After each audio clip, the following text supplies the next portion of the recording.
It is 2IT's The Conversation, and now we are joined by David Johns. He's the executive director of the National Black Justice Coalition. That's a civil rights organization dedicated to the empowerment of Black LGBTQ voices. Thanks so much for joining us. Thank you for having me, Adrienne.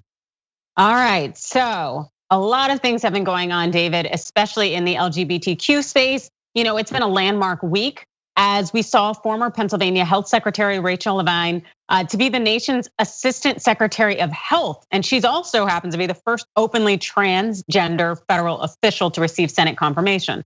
What does that mean to the community? It means a lot for our country, acknowledging Secretary Levine's history of demonstrating both compassion and competence and responding to pressing and emergent healthcare needs of the constituents of Pennsylvania previously and now the country. Her work on responding to the opioid crisis, as well as prioritizing the needs of adolescents and their health and well-being, is critically important, especially for NBJC when we think about the fact that the suicide rate for Black children and youth has doubled in the last 2 decades, while it's decreased for every other community of children and youth. And so it's a significant win for our country. And then beyond that, when we think about the need for representation, the fact that there are still so many LGBTQIA plus young people who may not identify with those identities, but might be assumed to be members of the community, who don't see themselves reflected in the world. Seeing Secretary Levine confirmed in this way by this administration is a significant feat for so many children, youth, and young adults, as well as adults as well. Yes, because we know right now, unfortunately, it seems like there are a number of attacks on the trans community. And so to have this representation here is so big. And I know that the final vote for Health Secretary Levine was 52-48, with Republican Senators Lisa Murkowski of Alaska and Susan Collins of Maine joining in with all the Democrats. What do you think that says? So this is not inconsistent for either of those members. I had the pleasure of serving in the US Senate as a senior policy advisor to the Health Committee, first under the leadership of Senator Kennedy, and then under the leadership of Senator Harkin. And both of those members were often voting in response to the needs of the country, and in particular their constituents, and not necessarily with the Republican caucus. And my hope, given the very slim majority that exists at present in the United States Senate, that there will be more leaders, regardless of the caucus that they are members of, who will again prioritize the needs of constituents and country over the needs of political parties at this point.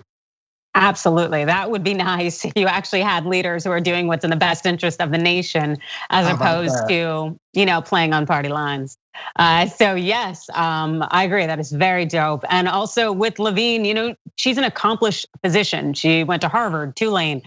She just happens to also be transgender. And so I was wondering, how do you think that Levine's knowledge and experience, and also, where she comes from and who she is going to contribute to the impact of her role?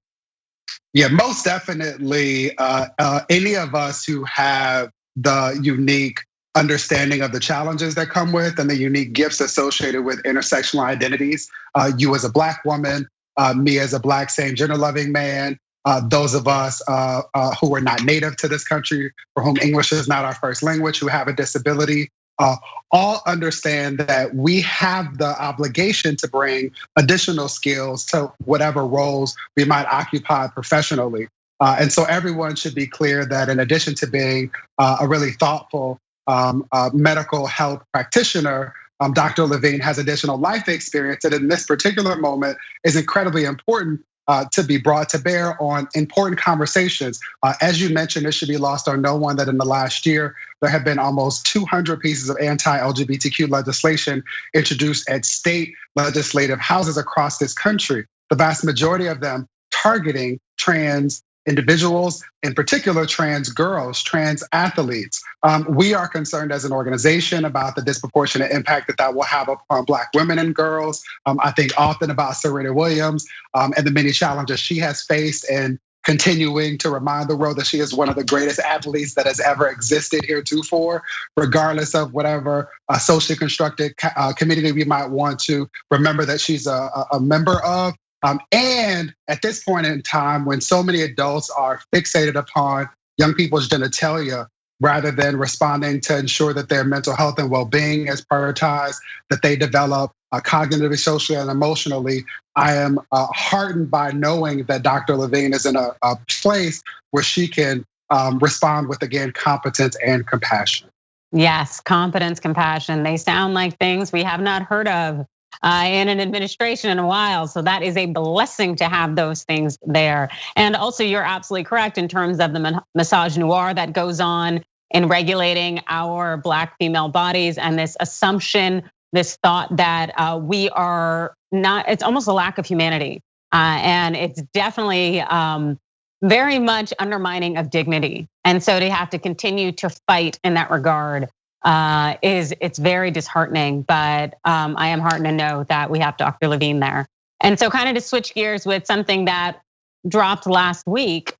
So there was a decision that came out of the Sixth Circuit. That's where 3 Republican appointed judges ruled that a college violated a professor's free speech rights because they punished the professor because he was refusing to use a trans student's pronoun. And many may have thought the attacks on the LGBTQIA+ community and the oppression would end once the Trump administration ended, but that is clearly not the truth. And as we saw with this ruling, where we had 2 Trump judges and a George W. Bush appointed judge, the problem still seems to be lingering. So I was wondering what concerns you most about the legacy that's really left behind by the Trump administration. What concerns me most is that the previous administration, who shall not be named, was just the tip of the iceberg. And any of us who are concerned about democracy, and or more specifically, who care about fairness, that all of us have the ability to be treated equally, should be concerned that there is still a whole lot of more work to be done. And so there are 3 things that come to mind. NBJC remains committed to working with organizations, institutions of higher education, as well as sector leaders to increase their competence and their compassion so that they can understand the importance of recognizing pronouns in the same way that we respectfully recognize each other by our names. That's one. The second thing is continuing to ensure that we improve policies. Right now, we are working to pass the Equality Act so that there are fair and consistent non-discrimination protections that exist across this country. And there's a whole lot of work to be done, including in organizations and institutions, such that they have policies that acknowledge the ways that everyone shows up, that provides people with the respect that they deserve, and that allows people to contribute to whatever the bottom line is in that space or that organization. And then the third thing is that we have an obligation to continue to leverage all of the executive authority that comes with the Biden-Harris administration to step in the moments in which people's goodwill and good intentions fall short. And there are opportunities to help support people in identifying more meaningful behaviors. Yes, that is quite the agenda. And I do hope that it is something that you guys are able to fulfill and execute, because we need change and we need it preferably now. But as far as it concerns in terms of maybe looking ahead in the future, you named off those 3 things, but I guess what else do you think is not necessarily getting the level of attention that it deserves, that you see is really burgeoning and can be impactful and problematic? Yeah, I think 2 things. One is we have to continue to watch the bench. I don't know if you can see, probably not because it's blurred out, but behind me, there's a box from the She Will Rise campaign, fueled in part by April Rain. And this is to celebrate the importance of ensuring that at some point soon there's a Black woman appointed to the Supreme Court of the United States.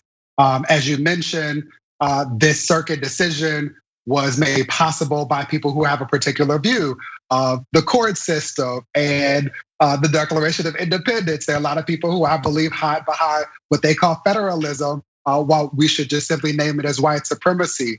And so playing the long game in the way that the Republican Party has, and ensuring that there are members of the judicial body who understand the importance of the plurality of diversity, that exists right now in our country is incredibly important.